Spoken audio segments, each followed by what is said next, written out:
옛날 옛적 어느 한 조용한 마을에 철학에 심취한 청년 마르쿠스가 살고 있었습니다. 마르쿠스는 늘 고서 속에서 삶의 의미를 찾고자 했지만 어느 날 프리드리히 니체의 저서를 읽고는 그야말로 번개에 맞은 듯한 경이로운 경험을 하게 되었습니다. 니체의 초인 개념이 그의 마음 깊은 곳을 울린 것입니다. 그는 기존의 도덕과 가치체계에 얽매이지 않고 새로운 가치를 창조할 수 있는 존재가 바로 초인이라는 사실에 감명을 받았습니다. 마르쿠스는 이 깨달음을 바탕으로 자신만의 삶을 개척하기로 결심했습니다.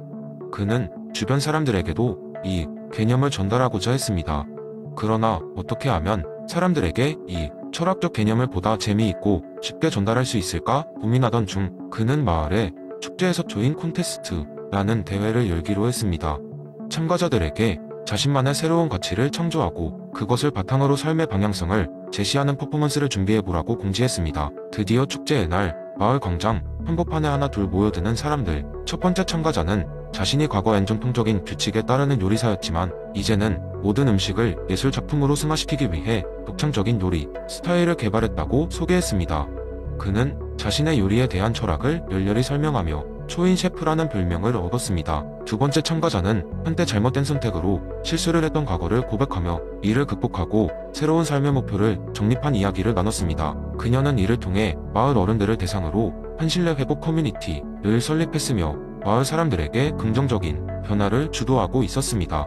그리고 드디어 마르쿠스의 차례가 왔습니다. 그는 긴장된 표정보다도 흥분되는 마음을 감추지 못했고 사람들 앞에서 이렇게 말했습니다. 니체가 말한 초인은 더 나은 인간으로의 발전을 목표하지요. 우리 모두에게 그 가능성이 있습니다. 나는 이를 단순히 말로 전달하고 싶지 않았습니다. 여러분과 함께 우리가 스스로의 한계를 넘어 새로운 가치를 창조해내는 그 순간을 직접 보고 싶었습니다. 그의 메시지는 참가자들의 열정과 이야기들과 함께 더욱 생생하게 전달되었습니다. 마을 사람들은 각자가 초인의 가능성을 가지고 있으며 이를 통해 자신과 사회를 변화시킬 수 있음을 깨달았습니다. 이후 마르쿠스의 대회는 매년 열리는 마을의 큰 축제가 되었고 참가자들은 다양한 방식으로 자신의 초인을 발견하고 이를 통해 마을 전체에 긍정적인 변화를 일으키곤 했습니다. 초인 축제는 단순한 대회가 아니라 마을 전체가 자신의 삶을 되돌아보고 새로운 가치를 창출하는 장으로 자리 잡았습니다. 이렇듯 마르쿠스는 니체의 초인 개념을 생생한 실천의 장으로 만들어 마을 사람들에게 변화를 이끌어내고 모두가 잠재된 초인의 가능성을 탐구할 수 있도록 훌륭한 메시지를 전달한 것입니다. 두 번째 이야기. 옛날 옛적 아주 먼 곳의 데아월드라는 신비로운 마을이 있었습니다. 이 마을에는 특별한 날이 있었습니다. 그날은 바로 1년에 한 번 열리는 잊혀진 하루였습니다.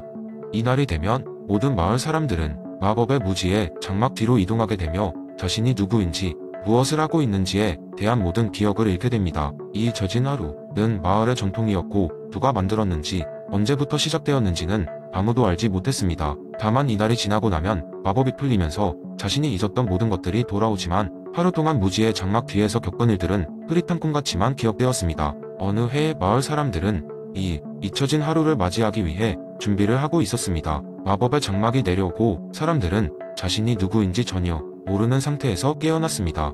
그들은 서로를 바라보며 웃음을 터뜨리기도 하고 혼란스러워하기도 했습니다. 마을 회관 한가운데에 모인 사람들은 무작위로 서로를 알아가기 시작했습니다. 그들은 누구나 왕이 될 수 있고 누구나 하인이 될 수 있는 이러한 조건 속에서 어떤 사회를 만들어가야 할지에 대해 토론하기로 했습니다. 마치 눈에 보이지 않는 운명이 그들을 시험하듯 이상적인 사회를 설계하라는 도전에 부딪힌 것이었습니다. 첫 번째로 나선 이는 자신을 알파라고 소개했습니다. 그는 말했습니다. 만약 우리가 언제 어디서 태어날지 모른다면 우리는 가장 약한 자가 보호받을 수 있는 세상을 만들어야 하지 않을까요? 이에 또 다른 이가 손을 들었습니다. 그녀는 자신을 베타라고 불렀습니다. 그렇다면 교육과 의료가 모두에게 무료로 제공되는 사회가 필요하겠군요. 이렇게 하면 어떤 상황에 놓이더라도 최소한의 안전망이 있을 테니까요. 이어 알파와 베타의 이야기를 듣고 있던 감마라는 사람이 또 다른 의견을 제시했습니다. 우리는 모두 평등한 출발선에 서야 한다고 생각합니다. 그렇다면 매년 재산을 재분배하는 것이 어떨까요? 사람들은 간마의 의견에 대해 깊이 생각하며 토론을 이어갔습니다. 그들은 법동제, 교육, 환경 등 다양한 주제에 대해 의견을 나누고 어떻게 하면 편견 없이 공정하고 정의로운 사회를 만들 수 있을지를 고민했습니다. 하루가 끝날 무렵 사람들은 무지의 장막에서 벗어났고 각자의 삶으로 돌아갔습니다. 그들이 기억하는 것은 그날의 경험에서 우러나온 따스한 마음과 타인에 대한 배려였습니다. 잊혀진 하루는 마을에 단단한 유대감을 심어주었고 마을 사람들은 그날의 배움을 바탕으로 더 살기 좋은 공동체를 만들어갔습니다.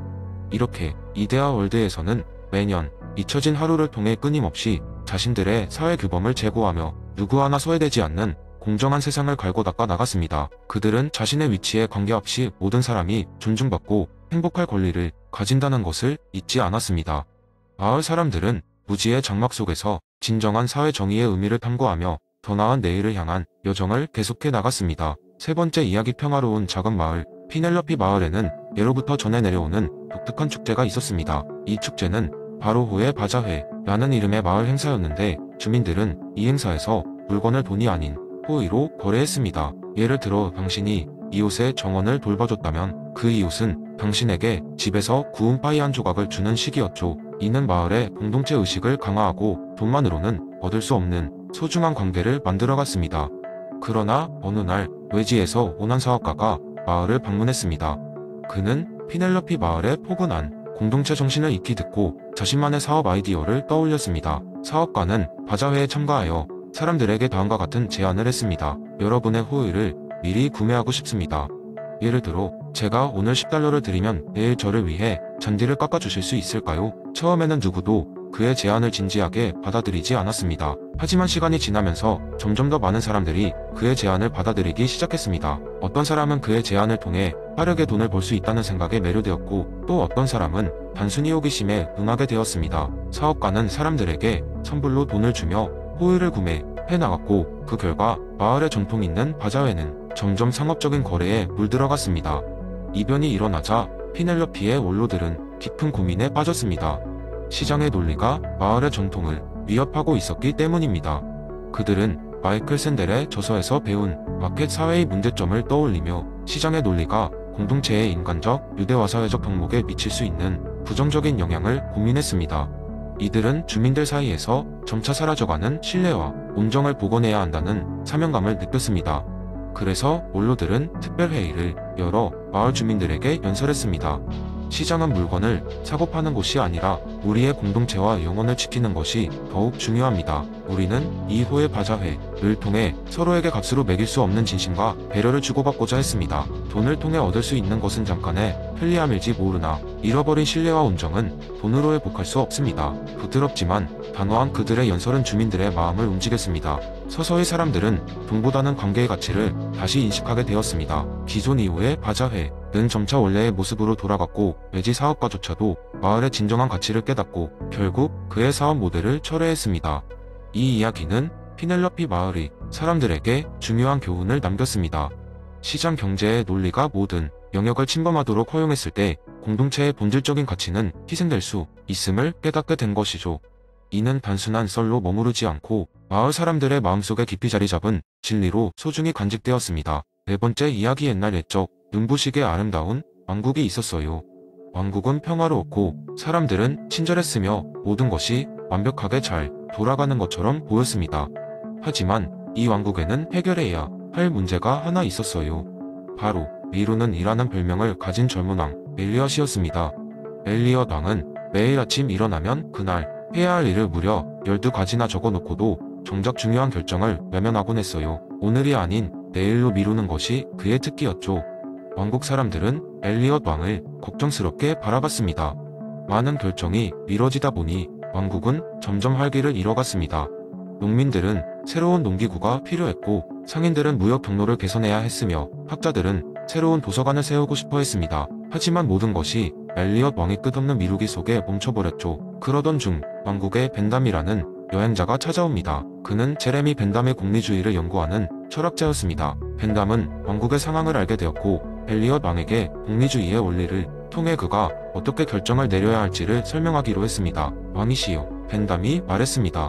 제레미 벤담의 가르침에 따르면 우리는 행동의 결과가 최대 다수에게 최대 행복을 줄 수 있는지를 고민해야 합니다. 중요한 것은 그 결정이 최대로 많은 사람들에게 행복을 가져다 줄 수 있는가입니다. 엘리엇 왕은 벤담의 말을 골똘히 들었어요.